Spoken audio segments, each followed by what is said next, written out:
करने वाले हैं 7वां लेसन यानी नियंत्रण।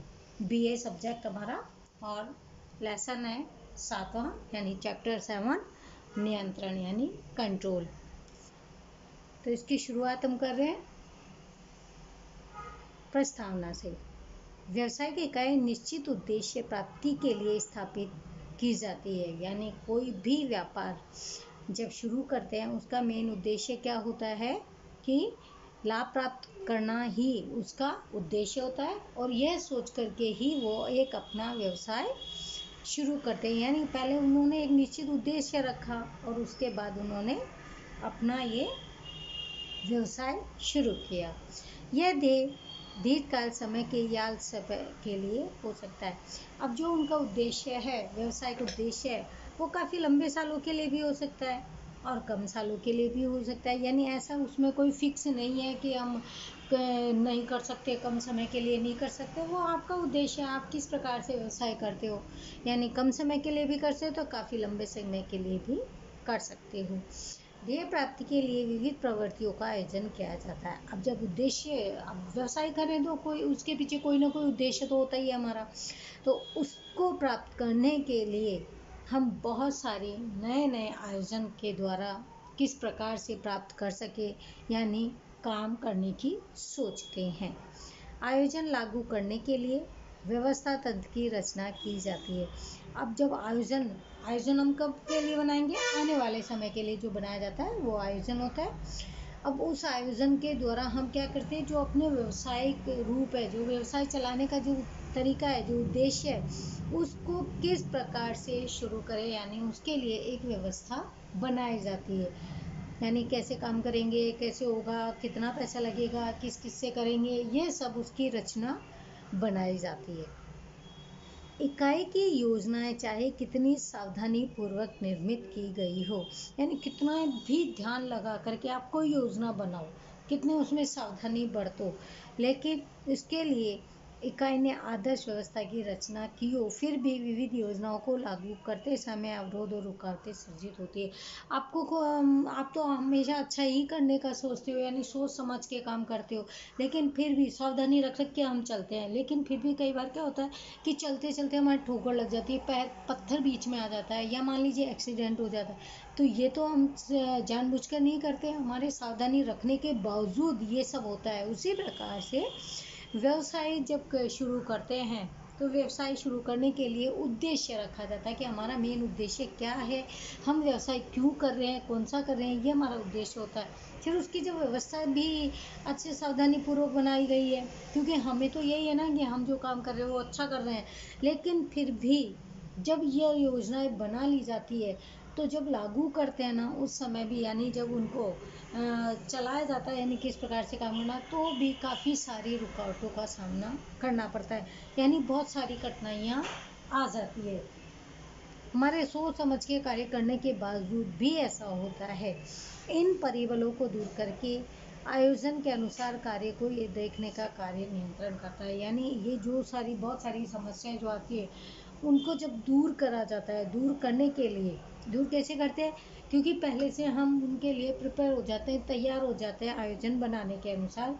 अब उनके अनुसार जब हम कार्य करते हैं तो हम उन पर नियंत्रण लगा सकते हैं, क्योंकि आयोजन पहले से ही कल के लिए बनाया हुआ प्रोग्राम होता है, व्यवस्था होती है।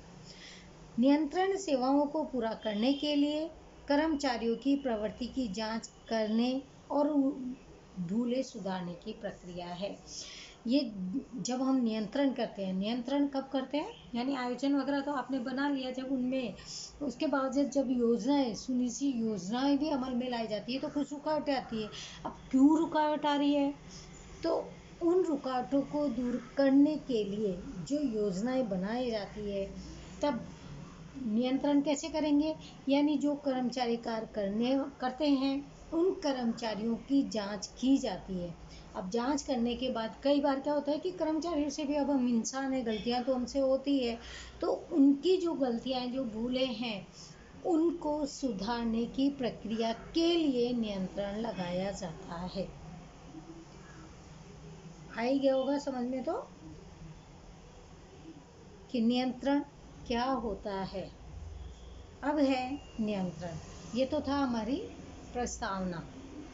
अब है नियंत्रण। संचालन प्रक्रिया में क्रम की दृष्टि से आयोजन प्रथम कार्य है और नियंत्रण अंतिम कार्य। यानी जब संचालन करा जाता है, किसी व्यवसाय की शुरुआत की जाती है, तो सबसे पहले जो काम होता है वो आयोजन के द्वारा, यानी कब, अगर मान लीजिए कल काम करना है, आपने सपोज कीजिए आपने कोई नया मकान खरीदना है, तो सबसे पहले खरीद लिया, चलो उसके बाद क्योंकि आपका उद्देश्य था मकान खरीदने का, आपने वो खरीद लिया। अब उसके बाद कब उसमें प्रवेश करना है, कब पूजा करवानी है, क्या क्या ले जाना है, क्या नहीं ले जाना है, ये सब का काम जो आयोजन होता है, क्योंकि ये हम कल जाने वाले हैं ना, आज जो हम प्री प्लानिंग करते हैं वो होता है हमारा आयोजन। उसी प्रकार व्यवसाय पे भी क्या होता है, सबसे पहले जब कल उद्देश्य तो हो गया कि व्यवसाय करना है, आपका उद्देश्य तो यही है, लेकिन अब उसको किस प्रकार से करना है, क्या क्या चीज़ चाहिए, कैसे कारीगर चाहिए, कैसे कर्मचारी चाहिए, इन सब का प्रोग्राम, इन सब की योजनाएं बनाई जाती है, वो बनाई जाती है आयोजन। यानी पहला कार्य क्या है, आयोजन। और नियंत्रण अंतिम, नियंत्रण को अंतिम कार्य क्यों कहा गया, क्योंकि अगर आयोजन करने के बावजूद किसी कर्मचारी से, किसी व्यक्ति से कोई भूल हो जाती है, कोई गलती हो जाती है, तो उनको सुधारने के लिए उनके ऊपर नियंत्रण लगाया जाता है, रोक दिया जाता है। यह तो पहला शुरुआत किससे होती है, आयोजन से, और अंतिम होता है नियंत्रण। संक्षेप में आयोजन संचालन प्रक्रिया का प्रथम सोपान है। यानी जैसे हम सीढ़ी नहीं चढ़ते, ऊपर चढ़ने के लिए पहली सीढ़ी हमारे लिए मेन होती है। अगर हम पहली सीढ़ी आराम से चढ़ जाते हैं तो हमें आगे की सीढ़ियों चढ़ने में कोई रुकावट नहीं होगी। उसी प्रकार आयोजन संचालन प्रक्रिया का प्रथम, यानी सबसे पहला स्टेप जो संचालन प्रक्रिया का है वो है आयोजन। और अंतिम जो लास्ट की जो सीढ़ी है, उसके बाद जब टेरिस आ जाती है आपकी, उसी प्रकार से व्यापार में भी अगर कई जो गलतियां होती हैं उनको सुधार लिया जाता है, तो वो होता है नियंत्रण। यानी अगर कंट्रोल लगा दिया जाए तो आपका व्यवसाय किसी मुश्किलों का सामना उसे नहीं करना पड़ता है। आयोजन के अनुसार कार्य निश्चित हो। आयोजन क्यों किया जाता है, यानी कार्य सही समय पे हो, निश्चित हो, जितना किया गया उतना हो। व्यवस्था तंत्र में इस अनुसार अधिकार और दायित्व सौंपे जाए। यानी व्यवस्था तंत्र, आयोजन क्या क्या काम है, व्यवस्था वगैरह बनाने का है, तो व्यवस्था तंत्र में भी के अनुसार भी क्या होता है, लोगों को उनके अधिकार और दायित्व, यानी किसका किसके प्रति अधिकार होता है काम करने का, और कर्मचारियों का दायित्व अपने संचालक के प्रति क्या है, ये उन्हें सौंप दिया जाता है, यानी बताया जाता है। इस प्रकार कार्य के प्रारंभ से ही नियंत्रण का कार्य प्रारंभ हो जाता है। यानी शुरुआत में ही यह बता दिया जाता है कि अधिकार और दायित्व आपके इस कंपनी के प्रति क्या है, जिससे क्या होता है कि नियंत्रण का जो कार्य होता है, यानी जो उनके व्यवसाय में जो समस्याएं आती है उनका कुछ मात्रा में निराकरण भी हो जाता है, क्योंकि नियंत्रण शुरू से ही किया जा रहा है। संचालन में होते कार्यों की प्रगति, यानी जो भी संचालन किया गया, जो भी कार्य है व्यवसाय का, उनमें प्रगति कैसे हो, यानी वो काम कैसा किस प्रकार से कार्य करे कि व्यवसाय की आगे की ओर बढ़े। आयोजन में निश्चित किए गए मापदंड के साथ उनकी तुलना तथा आने वाले विचलन यानी जो उनकी जो समस्या है, जो कठिनाइयाँ है की जानकारी प्राप्त करने का कार्य नियंत्रण करता है। आयोजन में तो निश्चित कर दिए हैं मापदंड, सभी काम कर दिए गए, लेकिन उसकी तुलना में अब उन्होंने जो काम आयोजन के द्वारा जो भी काम करवा दिया गया, उसके बावजूद भी जो समस्याएं आती है, जो समस्या तकलीफें आती है, कमियां होती है, उन सब की जानकारी, यानी किस प्रकार से हमारा व्यापार नहीं चल रहा, उन कमियों को दूर करने का कार्य किसके द्वारा किया जाता है, नियंत्रण के द्वारा उनका कार्य किया जाता है। ऐसे विचलनों की सूचना प्राप्त करके उनको दूर करने और सुधारात्मक उपाय करने का कार्य भी नियंत्रण के माध्यम से ही किया जाता है। यानी किस किस समस्याएं, कौन कौन सी समस्याएं आ रही है, उनकी पहले जानकारी प्राप्त की जाती है। जानकारी प्राप्त करने के बाद उन्हें कैसे दूर किया जाएगा, ये सोच समझ करके चर्चा विचारणा करने के बाद में अच्छे यानी सुधारात्मक उपाय भी किए जाते हैं, जिससे क्या होता है, कार्य पर नियंत्रण होता है।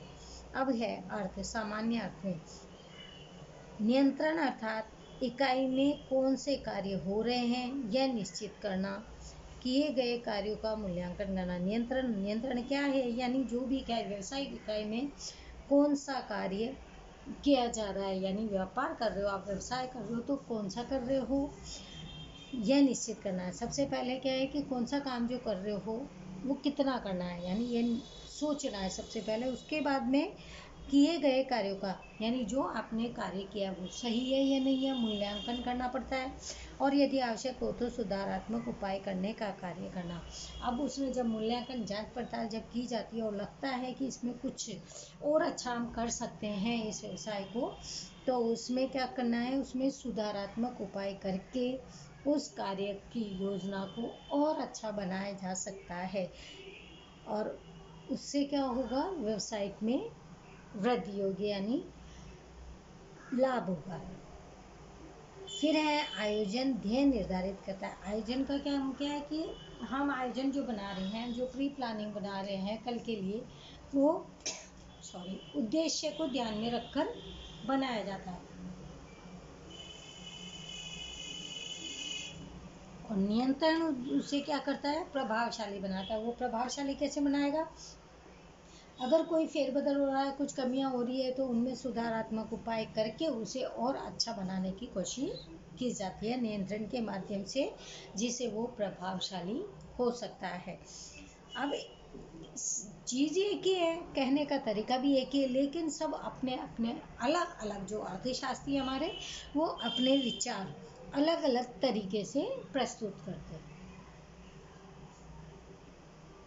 सबसे पहले है हेनरी फ्योल के अनुसार। हेनरी फ्योल क्या कहते हैं, व्यवसायिक इकाई में सब कुछ निर्धारित योजना के अनुसार, यानी जो भी व्यवसायिक इकाई में काम किया जाता है वो एक योजना के अनुसार, यानी पहले से जो योजनाएं बनाई जाती है उसके अनुसार, दी गई सूचना के अनुसार, जो यानी उन्हें जो सूचना, उन्हें जो काम बताया गया उसके अनुसार, और स्थापित सिद्धांत के अनुसार हो रहा है या नहीं, इसकी जांच करने का समावेश नियंत्रण में होता है।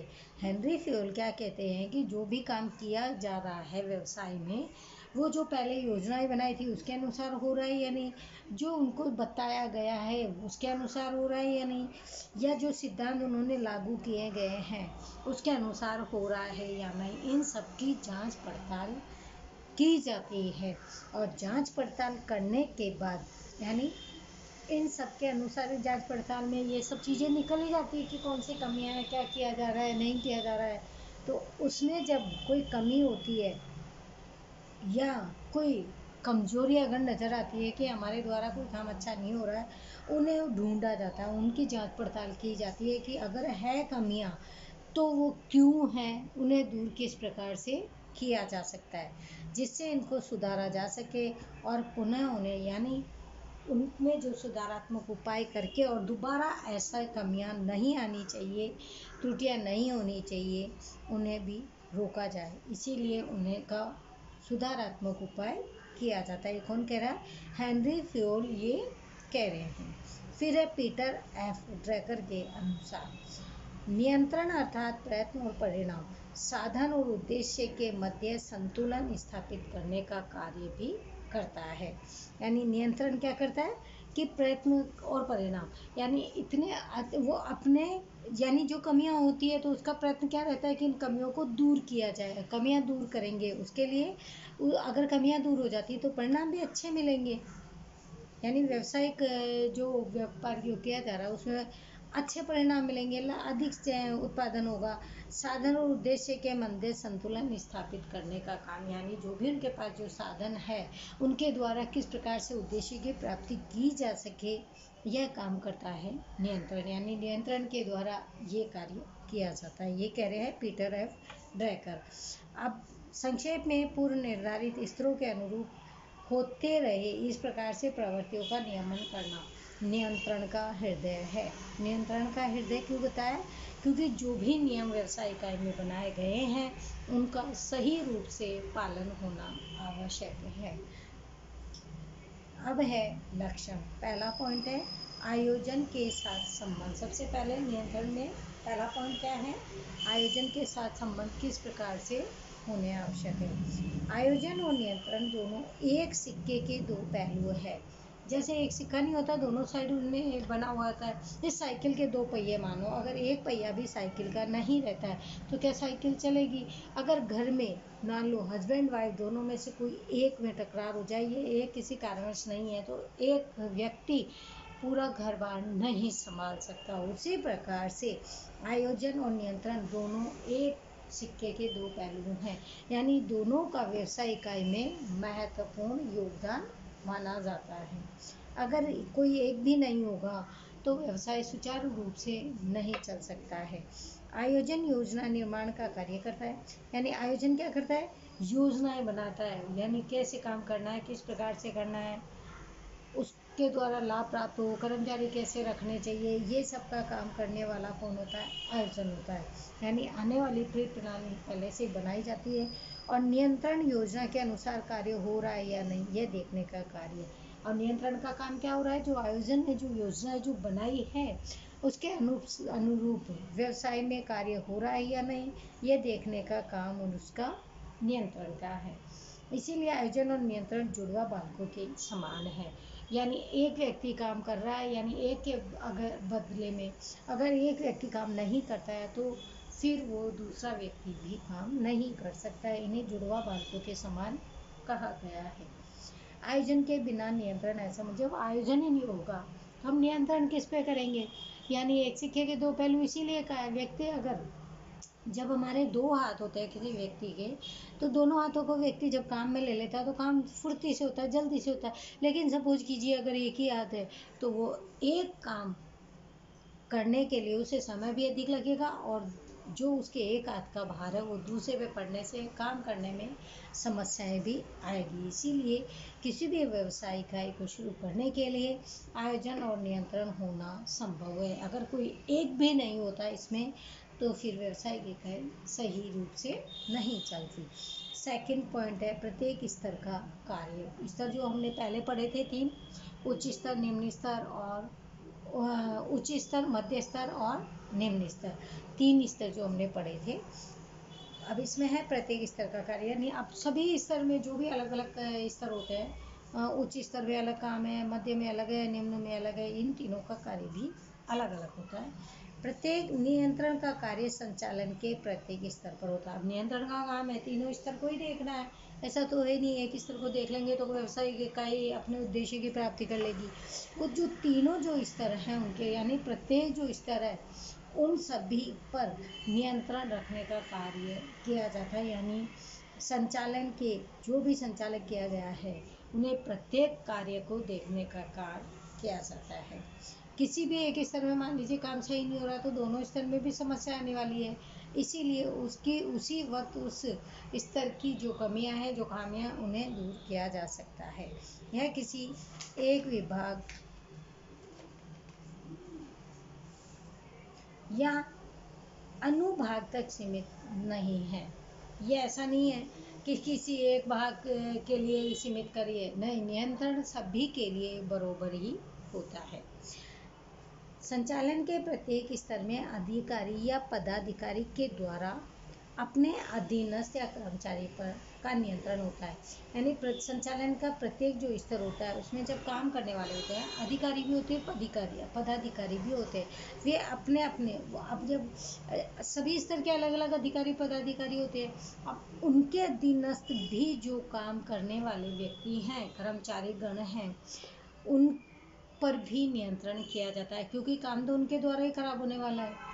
कई गलतियां हो जाती है, किसी भी तरीके की कोई मिस्टेक हो जाए या कोई सामान वगैरह में, उद्देश्य में, तो उन पर नियंत्रण लगाना आवश्यक है। नियंत्रण की मात्रा में कमी वृद्धि संचालन के स्तर पर आधारित होता है। कौन से स्तर का कर्मचारी है, उच्च स्तर का, मध्य या निम्न, उसके अनुसार ही उन पर उनके नियंत्रण की मात्रा भी उनके अनुसार ही कम या ज़्यादा लगाई जाती है। तीसरा पॉइंट है हमारा सतत प्रक्रिया। सतत यानी लगातार जो चलने वाली प्रक्रिया होती है वो होती है सतत प्रक्रिया। इकाई की प्रवृत्तियों पर एक बार नियंत्रण करने के बाद अगर पश्चात सदैव के लिए सभी आयोजन के अनुसार ऐसा मानना भूल है। अगर किसी भी व्यावसायिक इकाई में एक बार नियंत्रण लगने के बाद, अगर एक बार मान लो कोई कमियां हो जाती है तो उस पर नियंत्रण लगता है। तो ऐसा नहीं है कि एक बार नियंत्रण लगा उसके बाद हमेशा के लिए ही वो कुछ नहीं होगा क्योंकि कंट्रोल लग गया, नहीं, गलतियां हमेशा हो सकती है, आगे फिर हो जाए दोबारा। तो उसके लिए क्या है कि ऐसा मानना गलती है, ऐसा नहीं मानना चाहिए कि एक बार जो गलती हुई दोबारा वो गलती नहीं होगी, हो सकती है दोबारा भी वो गलतियाँ। तो इसके लिए यह मानना गलत है, क्योंकि ये लगातार चलने वाली प्रक्रिया, रोज हमारा व्यवसाय चलेगा, रोज हमारा उद्देश्य अलग अलग होता रहेगा। तो इसके लिए ऐसा मानना गलत है कि एक बार नियंत्रण लग गया तो उसके बाद उस पर दोबारा नियंत्रण नहीं लग सकता, दोबारा जांच पड़ताल नहीं हो सकती, यह कहना असंभव है।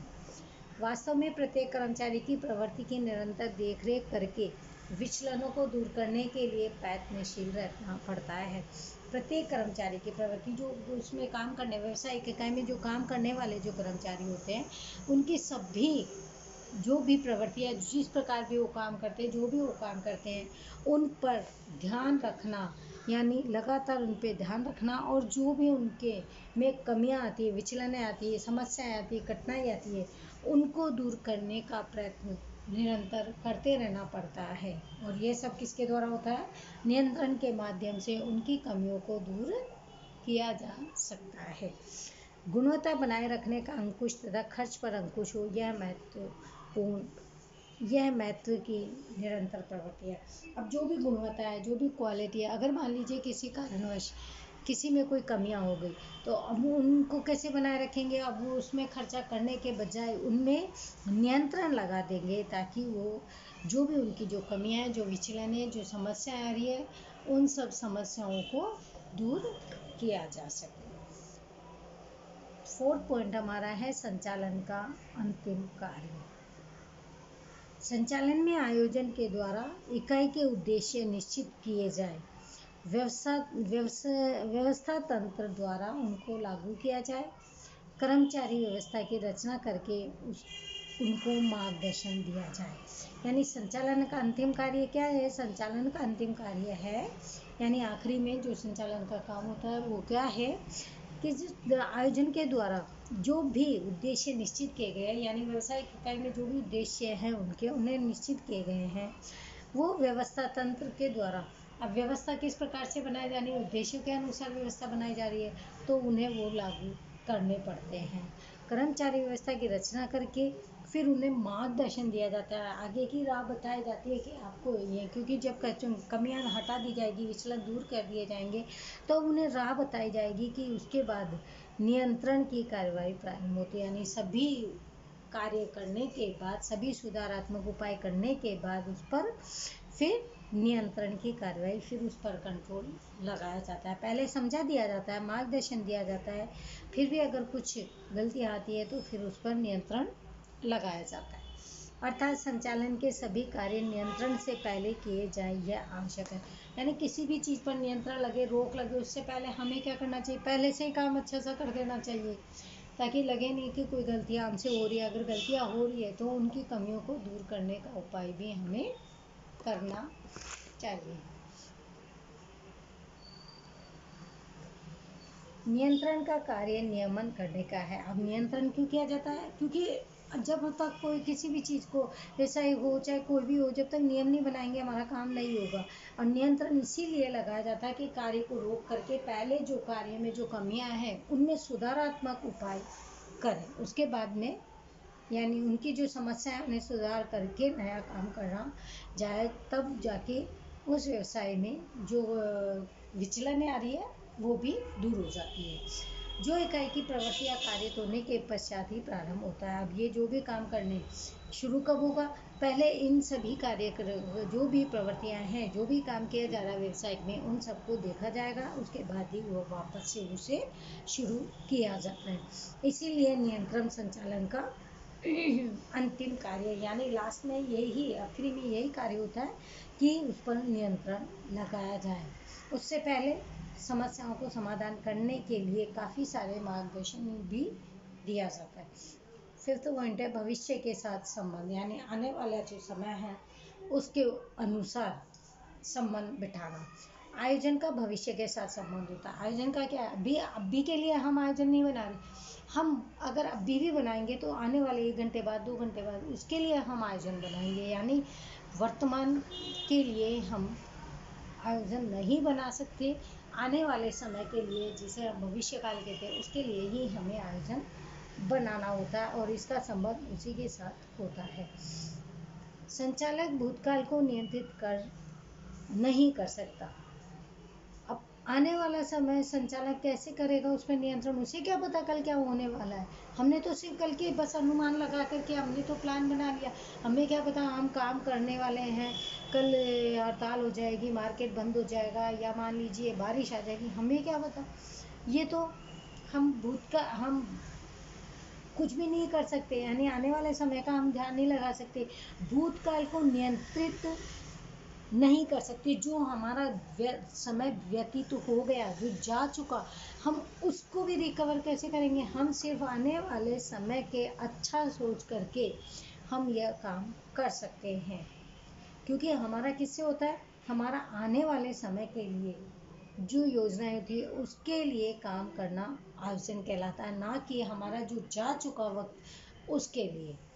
वे भूतकाल की घटनाओं का अवलोकन करके उसका मूल्यांकन करते हैं, यानी जो समस्याएं का सामना हम कर चुके, अब आगे हम उन समस्याओं का दोबारा से हमें सामना नहीं करना पड़े, इसके लिए हमें भविष्य का ध्यान रखना पड़ता है। जैसे कि अभी लॉकडाउन में, कोरोना में, ये सब जो समस्याएं हमारी जा चुकी है, वो बीमारी ऐसी है जिसके हो गई वो हो गई, लेकिन हम क्या करेंगे, अब जो भूतकाल पीछे तो नहीं जा सकते, लेकिन हाँ आने वाले समय में हम थोड़ा सा अपने आप के ऊपर थोड़ा ध्यान लगा सकते हैं कि हमें इन बीमारी से सामना नहीं करना पड़े। इसके लिए हम पहले से ही थोड़ा ध्यान लगा सकते हैं, यानी डिस्टेंस रख सकते हैं, मास्क लगा सकते हैं, सैनिटाइजर कर सकते हैं, घर घर नहीं आना जाना, बिना वजह रोड पे नहीं रुकना, इन सब के द्वारा हम इन्हें रोक सकते हैं, जिससे उसका लाभ भविष्य में प्राप्त हो। यानी पुराना जो देख करके, भूतकाल को हम देख करके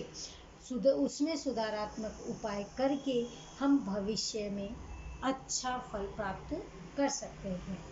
नियंत्रण का उद्देश्य ही भूतकाल में हुई भूलें, दुरुपयोग और नुकसान भविष्य में न हो इसकी सावधानी रखना है। यानी जो भी नियंत्रण का उद्देश्य क्या होता है, यानी जो हमसे जो भी गलतियां हो गई, जो भी हमें तकलीफ हुई, दुरुपयोग हुआ, हमारा नुकसान हुआ, आगे हमारा ऐसा कुछ भी नहीं हो, इसी के लिए क्या किया जाता है, नियंत्रण लगाया जाता है, ताकि हम उसके लिए सतर्क रहें कि आने वाले समय में दोबारा से हमें इन समस्याओं का सामना नहीं करना पड़े। नियंत्रण भावी सुधार का विचार है, यानी अच्छे से सुधार किस प्रकार किया जाए, यह कार्य नियंत्रण के माध्यम से ही किया जाता है। अब 6 पॉइंट है रचनात्मक प्रवृत्ति। नियंत्रण का सामान्य अर्थ इस प्रकार से लिया जाता है कि इसमें कर्मचारी की कार्य स्वतंत्रता का हनन किया जाता है। जो कर्मचारी, रचनात्मक प्रवृत्ति क्या है, नियंत्रण का सामान्य अर्थ है, यानी नियंत्रण कब लगाया जाता है, जब कोई कर्मचारी काम कर रहा है और उस पर उसके द्वारा कोई कमियां हो जाती है, कोई गलती हो जाती है, त्रुटि हो जाती है, तो उस पर रोक लगा दी जाती है। तो सीधा सा अर्थ क्या हुआ कि कर्मचारी जो काम कर रहा है वो स्वतंत्र रूप से करता है, लेकिन अब उसकी स्वतंत्रता पर कुछ रोक लग दिया जाती है, हनन किया जाता है। यथार्थ में मान्यता है सत्य, ये गलत है। ऐसा नहीं है कि जो कर्मचारी काम कर रहे हैं उन्हें कोई परेशानी होगी, यानी वो अब काम नहीं कर सकते, स्वतंत्र नहीं है, ऐसा कुछ भी नहीं है, सब गलत है। वास्तव में तो क्या है, कर्मचारी अपने कार्य आयोजन के अनुसार करे, यह देखना, यानी ऐसा नहीं है कि उस पर रोक लग गई और स्वतंत्र रूप से काम नहीं कर सकते, बल्कि क्या है कि जो कर्मचारी अपने कार्य आयोजन के अनुसार जो कर रहा है, ये देखना, उसके अनुसार मार्गदर्शन देना, यानी तुम अपने जो भी तुमने आयोजन बनाया उसके अनुसार ही तुम काम कर रहे हो, तो भी कुछ गलती है तो उन्हें मार्गदर्शन दे करके कार्य पर नियंत्रण लगाया जाना है, यानी उन्हें मार्गदर्शन देने का कार्य किया जाता है, किसके माध्यम से, नियंत्रण के माध्यम से। यानी उन्हें अगर राय मिल जाती है काम सही करने का, तो फिर वो उसके अनुसार काम करने लगते हैं। इसीलिए नियंत्रण निषेधात्मक प्रवृत्ति नहीं बल्कि सकारात्मक है, यानी इसको नेगेटिव नकारात्मक नहीं मान करके इसको सकारात्मक माननी चाहिए, जिसके द्वारा कि कर्मचारियों का भी फायदा होता है और अपने व्यवसाय का भी फायदा होता है। नियंत्रण होती भूलों को सुधारता है और फिर से नए से उपाय लेना है। इस प्रकार नियंत्रण सकारात्मक प्रवृत्ति है। यानी नियंत्रण के द्वारा क्या किया जाता है कि जो भी उनकी जो कमियां हो गई, जिस किसी कारणवश त्रुटियां हुई हैं, नुकसान हुआ है, तो उन कमियों को, उनकी भूलों को सुधार करके उनमें अच्छा उपाय किया जा सके, ताकि वो आने वाले समय में उनसे कोई तकलीफें का सामना उन्हें नहीं हो। तो आज का लेक्चर हम यहीं पर रोकते हैं। आज हमने चैप्टर 7 नियंत्रण पढ़ा है, उसका पार्ट 1 के 6 पॉइंट हमने पढ़े हैं। आप लोग इनको एक बार से घर पे ध्यान से पढ़ लेना। कोई भी समस्या आए तो आप हमें कॉल करके पूछ सकते हैं। Thank you everyone. Goodbye बच्चों।